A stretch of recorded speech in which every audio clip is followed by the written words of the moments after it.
Bonjour à tous et à toutes. Alors aujourd'hui, je vais vous présenter Hassan, mon partenaire de Mamid, avec qui je vais faire un séjour au mois d'octobre avec Jeya. Hassan va nous parler un petit peu de son parcours et surtout de sa vie nomade. Et il va vous faire voyager dans le désert. Hassan, bonjour. Oui, bonjour. Merci de l'invitation. Merci à toi. Très Je suis ravie de content, te voir. content d'être là et participer à ce moment agréable. Alors moi, je suis Hassan, responsable d'une agence de voyage à Mamid, natif du désert, descendant d'une famille nomade. Mamid, il se trouve au sud de Ouarzazate. C'est vraiment le bout du monde, on va dire. Aux portes du désert, c'est un village entouré par les dunes du sable. La vie, les familles qui vivent sur place, c'est des familles nomades qui ont voyagé en plein désert entre la Mauritanie, l'Algérie et notamment le Sahara marocain. Ces gens-là, ils se sont installés à Mamid au bout de quelques années à cause, bien sûr, facteur sécheresse, le manque d'eau dans le désert, etc. Ces gens-là, ils se sont rapprochés de Mamid pour s'installer et vivre autour de la palmerie de Mamid. Les familles nomades qui vivent sur place, qui ont vécu la vie nomadisme, ils se sont installés à Mamid, disons dans les maisons, etc. Ils vivent autour d'une palmeraie où ils ont réussi au bout d'un moment à avoir des terrains pour cultiver du blé, de l'orge sur place et travailler la terre. C'est des paysans nomades qui sont devenus des paysans parce que la sécheresse, il leur a poussé à s'installer à Mamid et se rapprocher de la civilisation. Après, bon, Mamid, c'est un village qui s'est développé énormément dans les années, à partir des années 2000, à cause du tourisme. Le tourisme qui est arrivé dans le village, il a commencé à faire travailler les gens du village. Et d'ailleurs, grâce à ça, les gens, ils ont pu rester à Mamid et vivre à Mamid, parce que à cause de la sécheresse, ils étaient obligés soit s'installer à Mamid, mais Mamid, il n'y a pas grand-chose, ou bien y aller ailleurs, vers Zagora ou Arzazat, se rapprocher des villes où il y a plus de travail pour leurs enfants, au niveau d'éducation, etc. Le tourisme est arrivé au bon moment, qui a permis à développer le village et garder les familles à vivre dans ce village, ce qui fait que les nomades ils sont devenus des loueurs qui louent les dromadaires à des touristes, à des agences locales, pour vraiment travailler, et ce qui a permis les gens de rester sur place et vivre à Mamid. Ok. Et dis-moi, Hassan, donc toi, tu as, tu es d'une famille donc nomade du désert. Ouais. Et qu'est-ce qui t'a amené à te lancer, à créer un bivouac? Alors, ce qui m'a ramené à créer un bivouac, comme je vis à Mamid avec mes parents et notamment mes frères et tous les villageois de Mamid, il n'y avait pas autre chose à faire, pour dire vraiment la vérité, que travailler dans le tourisme. D'un côté, on a de la chance d'avoir le travail à nos pieds. Ce qui fait que j'ai fait chamolier, bivouaqueur, commencé par là d'abord. Et par la suite, j'ai acquis de l'expérience dans le tourisme grâce à les gens qui travaillent dans le tourisme et les entreprises avant moi. J'ai appris par eux comment travailler dans le tourisme, comment on fait bivouaqueur. Et avec le temps, j'ai acquis l'expérience qui m'a permis de devenir organisateur. Organisateur de circuits dans le désert, notamment la méhari, la randonnée, et monter des bivouacs un peu partout dans la région désertique de Mamid. Ce qui fait que ça m'a donné envie de créer un bivouac. Un bivouac que j'ai appelé Bivouac sur les étoiles. Et depuis, il existe à Mamid. C'est une petite agence avec un établissement qui se situe pas loin de Mamid, euh, pour permettre aux touristes d'y aller passer une nuit, deux nuits, notamment faire une randonnée dans le désert 5 jours à 6 jours. D'accord. Et donc Hassan, on va travailler ensemble au mois d'octobre. Ça, je suis Ouais, ravie. Ça va être notre premier séjour ensemble. pour moi aussi. Donc notre séjour, on part de Marrakech. On va aller jusqu'à Ouarzazate, visiter les studios de cinéma à Mhm, Ouarzazate. mhm. Ensuite, on part pour Zagora. Et puis, on va faire aussi une découverte, la, palme, la palmeraie, La c'est ça? palmerie de Mohamed, ce C'est qu'on ça. appelle le vieux Mamid. C'est l'ancien village qui est encore habité par des villageois. C'est à l'autre côté du Dra. Mais c'est à 2 kilomètres du centre Mohammed. D'accord. Et après, on part en itinérance dans le désert. Exactement, Tu ouais. nous accompagnes. Ouais, tout à fait. Ça sera une randonnée de 4 jours à peu près de marche, hein. En moyenne, on va faire à peu près, on va dire 5 heures à 5h30 de marche. En mettant une partie le matin, une partie l'après-midi avec pause midi. C'était une randonnée à travers des dunes de sable avec différents paysages qu'on traverse. Et notamment, on passe à certains endroits, on passe sur les traces de la vie nomadisme. Voilà. Et après, donc il y aura Djeya, aussi ma partenaire, où là, on va faire des constellations et danse chamanique. Et moi, donc, par mon toucher, les massages, après chaque fin de journée, pour détendre les jambes qui auront bien marché. Il n'y a pas de problème. Nous, on sera là pour cadrer l'organisation au cours de la journée, qui s'occuper de tout ce qui est organisation, montage des tentes, préparer, il y aura un cuisinier sur place pour préparer les repas et tout. Et le soir, bien sûr, il y aura des soirées autour du feu où on discutera de la vie nomadisme, où ça reste une surprise pour tout le monde. C'est ça. Et on va pas tout dire. Il faut que ce soit aussi qu'il y ait un petit peu de surprise. C'est pour ça qu'on vous invite vraiment à vous joindre à nous du 10 au 19 octobre, donc avec Hassan, Djeya. La prochaine fois, je vais vous présenter Djeya. Et puis merci Hassan. Est-ce que tu voudrais, je sais pas, rajouter quelque chose? Qu'est-ce que tu voudrais... Comment tu trouves la France? Ah, la France, j'adore, hein, j'adore. Multiculture, beaucoup de religions qui se retrouvent ici. La France, j'adore. Je dirais pas plus, mais j'adore. Qu'est-ce que ça rapporte, Hassan, le tourisme au village, en fait, par rapport à un prix de séjour? C'est vrai, comme là, notre séjour d'octobre, il est à 1 300 €. Cet argent, comment il est distribué? Finalement, c'est un séjour solidaire, on va dire. Oui, tout à fait, absolument. C'est un séjour solidaire. Disons que chaque client, il paye 1300, 1400, 1500 si l'argent ne va pas dans un seul endroit. Disons qu'il est vraiment dispatché sur toute la vie du village. C'est un tourisme solidaire, c'est un circuit vraiment, on va dire, écotourisme, hein, tourisme durable, tourisme équitable. Ça fait travailler les villageois, les locaux, les loueurs de dromadaires, les vendeurs de légumes, les loueurs de 4x4. Ça fait travailler aussi les femmes qui font le ménage, ça fait travailler les femmes qui lavent les draps. Ça fait vraiment, ça participe à la vie du village. Et grâce à le tourisme, le village, je le redis encore une deuxième fois, le village, il revit. Il n'y a que ça comme économie dans le village. C'est que le tourisme.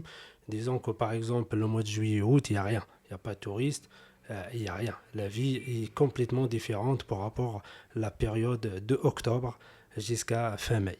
Ça n'a rien à voir pour ceux qui viennent chaque fois, ils le voient comme il faut, pour vraiment faire comprendre le message qu'un touriste, quand il vient au Maroc ou quand il vient dans un village comme Mamid, c'est vraiment, il participe à la vie de toutes les familles.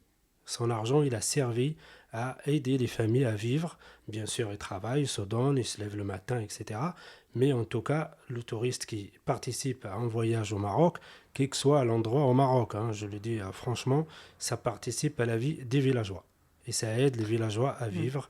Et ça leur permet d'éduquer leurs enfants, ça leur permet de payer la scolarité de leurs enfants et de remplir leur panier chaque jour. D'accord, merci Hassan. Et moi, ce que je remarque aussi, c'est que justement, c'est des personnes qui sont vraiment accueillants et surtout qui font ça avec le cœur, quoi. Il n'y a pas que le côté... on voit qu'il n'y a pas que le côté argent derrière, qu'il y a vraiment l'amour de partage, de rencontre. Et c'est ça qui est beau, parce que dans tous ces séjours, c'est ces rencontres, en fait. Ces partages. Absolument, je suis totalement d'accord là-dessus.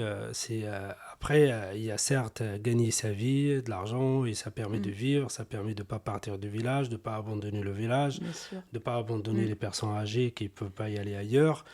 Ça permet aux jeunes de rester et se projeter dans leur village, proche de leur famille, dans leur vie quotidienne habituelle. Mais l'accueil et le partage, ça fait partie de notre religion et ça fait partie de notre éducation. C'est ça. Ça, c'est Ouais. nos piliers le plus fort. Après, tout ce qui arrive après, la participation pour la vie, ça reste un plus. Mais nous, l'accueil, c'est notre religion et l'accueil, c'est notre Ouais. éducation. Et le partage dans la vie nomadisme, ça a été toujours comme ça. Parce que quand un nomade il traverse le désert, il est content de rencontrer quelqu'un qui peut Mm. l'aider en cas de besoin, de l'eau, en cas de maladie, en cas de problème. Alors la solidarité, il a toujours existé et fait partie de notre vie et on le vit actuellement dans notre secteur, dans notre activité touristique. Voilà.